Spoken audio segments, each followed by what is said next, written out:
2022 Jeep Grand Cherokee. Should you buy one over other comparable SUVs? That's what we're going to find out. Welcome to Car Help Corner, where we help you, the consumer, master the process of car buying and car ownership. The Grand Cherokee is probably one of the most recognizable SUVs on the market. It's been around since the early 1990s and has always been a popular choice for those looking for both a practical and luxury-leaning SUV with a bit of off-road capability. Even though it was a popular choice, I was never the biggest fan of the outgoing version because I always felt that it was just a bit too outdated, too expensive, and like many Jeep models, just didn't have a great reputation for long-term reliability either. Bottom line, unless you were able to get a great deal on one with big discounts and purchase incentives, it just wasn't the easiest SUV to recommend. For 2022, however, Jeep has come out with an all-new updated Grand Cherokee. The question though is, are the updates enough to make it worth considering over other SUVs like say the Lexus RX 350, Acura MDX, or even a few mainstream SUVs like the Kia Telluride or Hyundai Palisade? Well, make sure to stick around until the end of the video because that's what we're going to find out. One of the most significant updates to the Grand Cherokee is that you can now get it in two basic versions. The regular Grand Cherokee is a traditional 5-seater like the outgoing version, or you could go with the Grand Cherokee L, which is a 3-row SUV with up to 7 seats. Jeep also offers a number of different drivetrains depending on what you're looking for. The standard engine is the Pentastar naturally aspirated 3.6-liter V6, which has long been used in many popular Chrysler, Dodge, and Jeep models. It produces 293 horsepower and 260 pound-feet of torque and comes with an 8-speed automatic transmission. It also achieves between 19 and 26 miles per gallon or around 9 to 15 liters per 100 kilometers. Now for most, this is all the engine you really need because not only does it provide adequate performance and refinement, but it also delivers good long-term reliability thanks to its well-proven, simplistic design. It also has a pretty good towing capacity of up to 6,200 pounds, which is really impressive. If you want to do serious towing, however, then you're going to want to go for the optional 5.7-liter Hemi V8 engine like the one in my test car here. It produces 357 horsepower and 390 pound-feet of torque with a towing capacity of up to 7,200 pounds. Now obviously this is a pretty powerful engine. The only real issue with it really is the fuel economy. It's only able to achieve around 14 to 18 miles per gallon or between 12 and 18 liters per 100 kilometers, which is pretty bad. Like I said, this is basically an old school engine primarily designed for those who plan to do a lot of towing. And if that's what you're looking for, this is definitely a great choice to go with. For those who prioritize fuel economy, however, there is a third drivetrain to consider, which is available in the Grand Cherokee 4xe.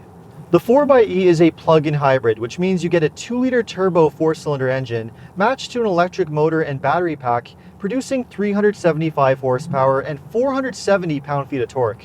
Thanks to that large battery pack, the 4xe is able to travel up to 25 miles or 40 kilometers on pure electric driving range. And of course it runs like a regular hybrid using gas, where it gets pretty good fuel economy too. Now even though it is pretty neat that Jeep offers a plug-in hybrid option, I'm not exactly sure whether it's the Grand Cherokee to go for. I sampled this drivetrain in the Jeep Wrangler where I found it to be a little bit too crude and unrefined.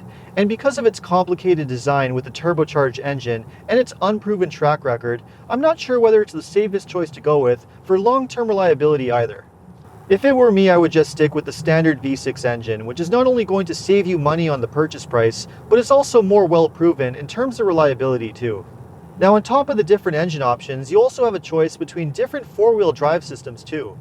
In the States, you get a choice between either 2-wheel drive or 4-wheel drive on the V6 models, but in Canada, all Grand Cherokees come standard with a full-time 4-wheel drive system.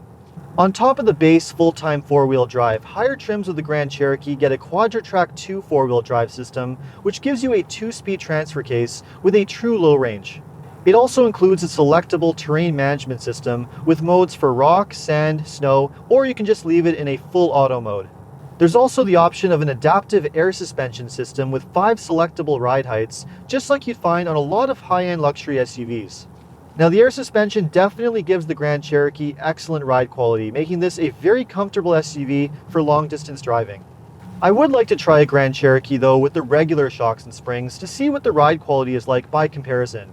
If the ride is just as smooth, then I would probably skip the air suspension option because not only will it save you some money on the purchase price, but air suspension systems are typically pretty expensive to repair out of warranty, so it'll probably save you some money long term as well.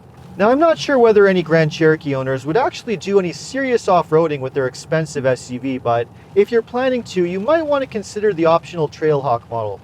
The Grand Cherokee Trailhawk gets the more advanced four-wheel drive system, and it also gets an electronic limited slip differential and electronic sway bar disconnect for better traction and wheel articulation when off-roading. I'm sure it's a very capable SUV off-road, and it definitely has all the hardware to back it up, but if you're planning on doing any serious off-roading, you're probably better off just buying a Jeep Wrangler instead. The Grand Cherokee is really designed for those who are looking for comfort and luxury, and in those areas, it definitely delivers. Jeep really did an amazing job with the updated interior on the new Grand Cherokee. I wasn't expecting it to feel like a luxury SUV, but it really does, especially on the higher trim versions, like the Summit Reserve that I have here. You get some really nice high quality finishes in here, like premium quilted leather, a leather wrapped dashboard with this really nice wood trim, and even a micro suede headliner. The technology and features that you can get in here are also very impressive too, just about a match for some of the best luxury SUVs on the market. The touchscreen infotainment system comes in either an 8.4-inch or 10.1-inch display that's fast, responsive, has great looking graphics, and one of the best user interfaces on the market. There's also a fully digital gauge cluster behind the steering wheel that's customizable and looks great, and there's also an optional 10-inch head-up display that works very good too. You also get the option of a 10-inch touchscreen above the glove box for the passenger, which is a pretty unique option that you really don't see in many SUVs. All of the features that you get on this Summit Reserve are really impressive and make this a very comfortable SUV to own. The front seats have all kinds of soothing massage settings. I've got a great camera system on the touchscreen, and there's also a great sounding sound system with 19 speakers too. And the back seats are not deprived of comforts either. We've got plenty of room for adults to sit comfortably with heated and ventilated seats and window privacy shades. And if you go for the 3-row model, you've got pretty easy access to the 3rd row too. Although admittedly the 3rd row seats are not the most spacious, so they're best left for kids. You do, however, get a lot of space with the 3rd row seats folded, making this a very practical SUV. Even though the Grand Cherokee is shaping up to be a very impressive SUV, there is one thing that definitely holds it back, and that is the price. The pricing ranges from between $40,000 to $65,000 US, or around $55,000 to $85,000 Canadian, depending on the options and trim level that you go with. And unfortunately, even if you skip the V8 engine and all of the expensive off-road hardware that you realistically don't need, you still need to spend quite a bit of money in order to get all the technology and interior features that are really what make this a desirable SUV. Even a mid-range limited model with all of the desirable tech options is still around $10,000 to $15,000 more expensive than a comparably equipped Kia Telluride, Hyundai Palisade, or Toyota Highlander. I'm just not sure how it makes sense to spend that kind of a price premium, especially given the fact that the Grand Cherokee has historically not had the best reputation for long-term reliability either. For around a similar price to a Grand Cherokee, you could just buy an Acura MDX or a Lexus RX 350, which are not only going to give you much better long-term reliability, but are also going to deliver a similar level of comfort and luxury too. Admittedly though, the Grand Cherokee does offer some tech and features that you can't get on those other SUVs. You also get the option of a V8 engine, a plug-in hybrid, and all of that serious off-road hardware that are not available on the competition either.